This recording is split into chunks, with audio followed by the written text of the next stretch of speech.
So today we're going to be talking about The Millionaire Next Door. I love this book, and this book was a bite in the butt for me. It was a kick in the rear.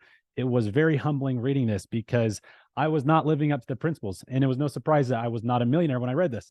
So these guys dissected millionaires in America to really break down the facts of how they got where they're at, and I think the facts are very fascinating, and I think you guys are going to love it. So one cool fact from this book right off the bat is with self-employment. 20% of Americans are self-employed.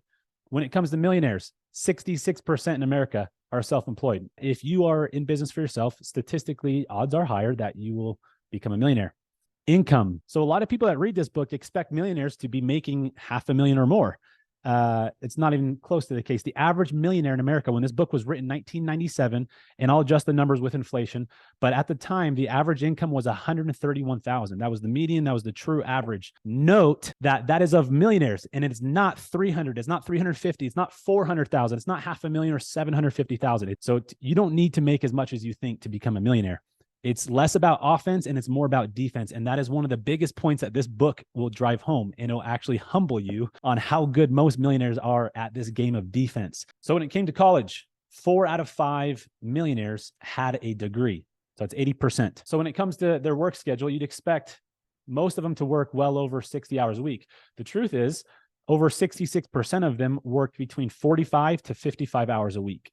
Investing. So on average, most millionaires would invest 20% of their total income every single year. So if they got paid $100,000, they would take $20,000 aside and invest it every single year. When it comes to marriage, this was one of the big things that was a repeating theme throughout this entire book is the frugality of not just the husband, but mostly the frugality of the wife. They say, quote, most of our wives are planners and meticulous budgeters. Most of us will tell you that our wives are a lot more conservative with money than we are. So having a frugal spouse is definitely in your favor if you're trying to become affluent. They say most people never become wealthy in one generation if they are married to people who are wasteful.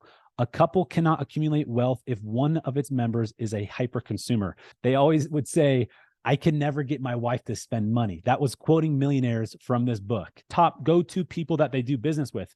Their number one was their accountant. No surprise there. Their number two was their attorneys.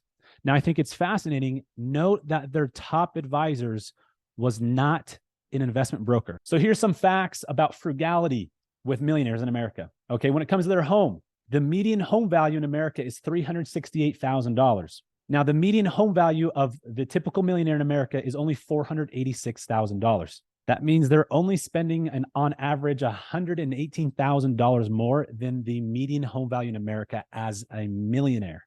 You see this consistent theme in this book that they live well below their means, and I think this is one of the best examples. Now, when it comes to their car, most millionaires in their lifetimes never spent more than $65,000 on an automobile. In fact, less than 14% of millionaires drove the latest year and model of that car. So now when it comes to their clothing and their apparel, according to this most recent survey, the typical American millionaire reported that he or she never spent more than $399 for a suit of clothing for him or anybody else. Now, when it came to their accessories, 1/2 of the millionaires surveyed never in their life spent more than $235 for a wristwatch or $140 for a pair of shoes. Again, one of the big factors in the biggest summaries of this book is the fact that wealth and income are completely different. There's very little correlation with a high income and high wealth.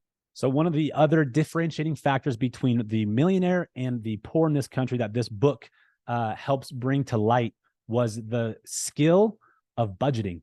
And usually how good people are at budgeting will greatly determine their affluence. Another key takeaway for me from this book was that if you live in an affluent neighborhood with a bunch of rich people with big homes and nice cars, your chances of becoming truly wealthy and an actual millionaire are drastically lower because you're constantly having that keeping up with the Joneses of that status game of spend.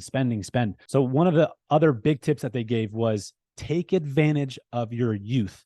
Make as much money as you can in your 20s and invest as much as possible in your 20s and in your early adult life as possible, because they all understand the power of compound interest.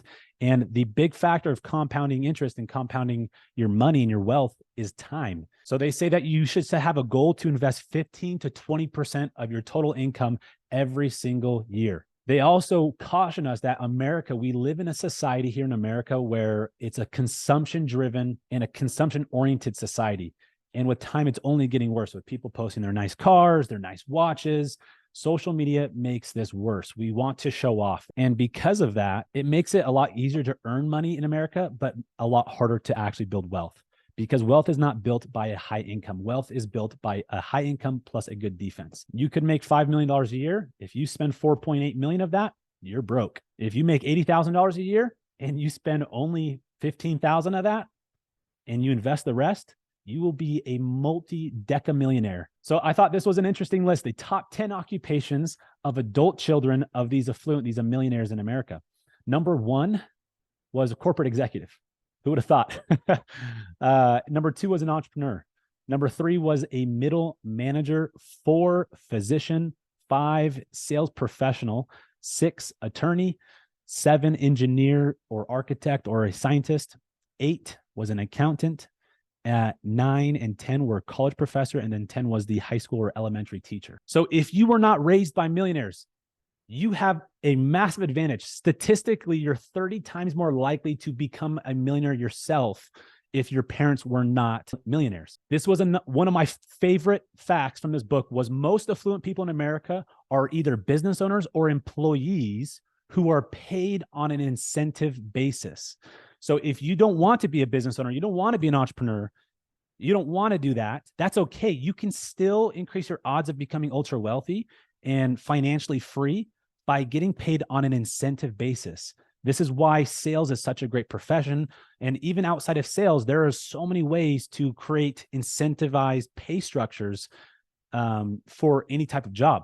Basically, you need to learn to get paid on results and not on time. So if you're on salary, you're not getting paid on results. You're getting paid on time. And a follow-up thought to that was they said that parents often ask us how to instill courage in their children. And they say, we suggest that the children are exposed to the sales profession. That was their number 1 tip to build confidence in people, especially in this upcoming generation with these kids addicted to social media and video games and just media consumption. They lose a lot of their confidence with communication, which is an essential aspect of business. And so they say, hey, we highly recommend that your children are exposed to the profession of sales to learn that confidence, to learn what it's like to become independent, work for yourself, and create your own results and get paid off of not time, but get paid off of results. So there you have it, guys. That is the summary from the book, The Millionaire Next Door, taking the secrets of the ultra wealthy in America and breaking them down for you guys. Thank you guys for watching. Again, if you haven't yet, subscribe to the channel for more content like this. Love to provide as much value as you can. Drop some comments. Tell me about what things that you guys think are interesting about millionaires, and we'll see you in the next video. Thank you, guys.